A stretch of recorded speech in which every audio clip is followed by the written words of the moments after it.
Assalamualaikum warahmatullahi wabarakatuh. Perkenalkan, nama saya Rizka Nurhayan dari Prodi Teknik Informatika semester 3 sore.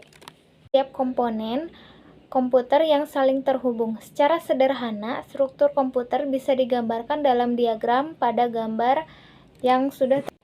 Jika dilihat dari gambar tersebut, maka terdapat susunan struktur komputer yang saling berkaitan, tersusun dari berbagai komponen di dalamnya seperti input device, output device, I/O, CPU, memori, data bus, address bus, dan control bus. Dari setiap komponen tentunya memiliki fungsi yang berbeda-beda, seperti input device atau perangkat masukan. Masukan adalah hardware yang digunakan untuk memasukkan suatu data atau perintah ke sistem komputer. Perangkat keras ini tidak bisa bekerja sesuai fungsinya tanpa adanya software pendukung. Perlu diketahui juga, perangkat input terbagi menjadi dua jenis, yaitu ada perangkat input langsung dan perangkat input tidak. Contoh perangkat input langsung adalah mouse dan keyboard di proses tertentu. Contohnya, perangkat input tidak langsung adalah hard disk. Output device atau perangkat keluaran adalah hardware yang digunakan untuk menghasilkan keluaran seperti gambar, suara, ataupun dokumen hard copy. Beberapa contohnya untuk output device yang sering digunakan adalah monitor, printer, plotter, ataupun speaker.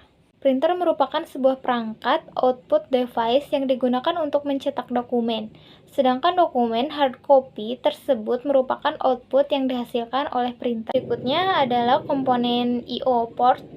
Port I/O adalah suatu port di mana setiap port I/O di bawah kontrol prosesor.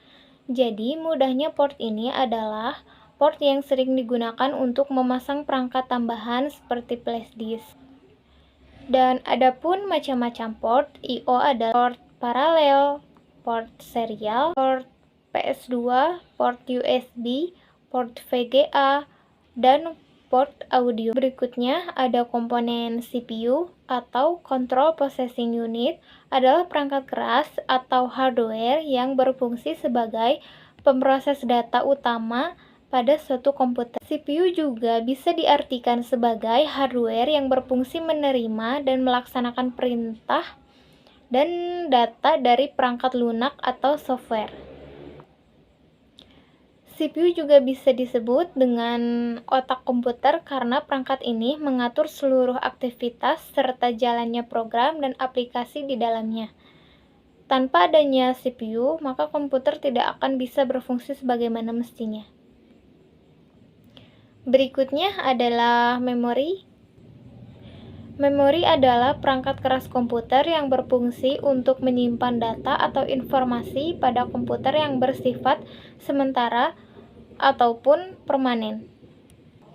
Dalam hal ini, memori terbagi menjadi dua, yaitu memori internal dan memori eksternal.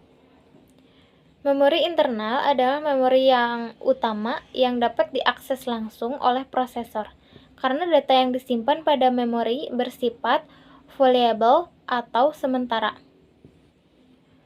Maka ketika tidak ada sumber listrik atau ketika komputer dimatikan, maka datanya akan hilang. Biasanya data yang disimpan dalam memori ini adalah program dan data. Dan yang berikutnya 5-10 jalur paralel. Mungkin hanya itu materi yang dapat saya sampaikan. Selanjutnya dilanjutkan oleh rekan saya, Siti Alanurin. Assalamualaikum warahmatullahi wabarakatuh. Saya Siti Alanurin dari Prodi Teknik Informatika akan mempresentasikan tentang struktur mikroprosesor. Dalam dunia IT, seberapa sering kali kita mendengar istilah mikroprosesor? Pasti sudah sangat sering sehingga tidak akan asing lagi untuk kita dengar.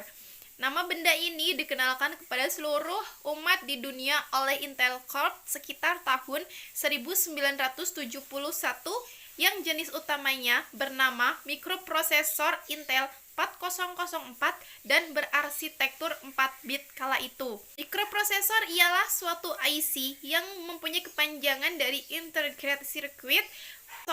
Penggunaan mikroprosesor sebagai IC ini ialah sebagai inti atau otak yang kemudian bertindak mengolah sistem sebuah komputer. Mikroprosesor sendiri memiliki pengertian rangkaian unit mesin pengolah yang memiliki pekerjaan pokok, yakni untuk melakukan komputasi logika dan aritmatika. Karena itulah, biasanya mikroprosesor ini ditemukan pada komputer, laptop, dan lain sebagainya. Dan biasanya juga, mikroprosesor ini juga diproduksi pada satu chip tunggal yang sangat canggih. Dalam kehidupan sehari-hari pun, pasti kita akan memakai barang teknologi yang sudah dilengkapi dengan teknologi mikroprosesor seperti PDA atau Personal Digital Assistant atau komputer telapak, telepon genggam, dan kalkulator. Salah satu contoh penggunaan mikroprosesor bisa kita lihat pada perangkat komputer. Pada perangkat komputer yang bisa disebut juga mikroprosesor adalah CPU. Karena di dalam CPU terdapat chip prosesor dan beberapa komponen mikroprosesor lainnya. Dan seringkali disebutkan bahwa perkembangan mikroprosesor mengikuti konsep hukum Moore, di mana perkembangan tersebut senantiasa meningkat dari waktu ke waktu tanpa ada henti. Sebenarnya, mikroprosesor ini sudah dirintis pada tahun 1970-an ketika kalkulator sudah menggunakan driver. Seiring waktu berlalu, mikroprosesor ini pun memiliki bentuk dan jumlah yang berbeda. Awalnya, jumlah memori hanyalah 4 bit, namun mikroprosesor berbentuk komponen chip kecil yang pada zaman IT ini sudah berukuran berkecepatan hingga gigahertz. Satu buah mikroprosesor terdiri lengkap atas 3 komponen, yaitu 1 ALU atau Arithmetic Logical Unit. Ialah sistem yang bekerja melakukan operasi perhitungan atau aritmatika, kemudian operasi logika.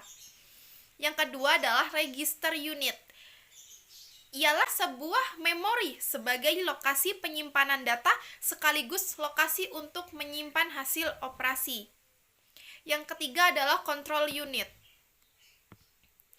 Kerja CPU ialah mengatur aliran data bus dan alamat bus, yang selanjutnya juga mengatur sinyal yang berlokasi pada bus pengatur. Terima kasih dari saya, Siti Alanurin dan Rizka Nurhayan. Terima kasih. Wassalamualaikum warahmatullahi wabarakatuh.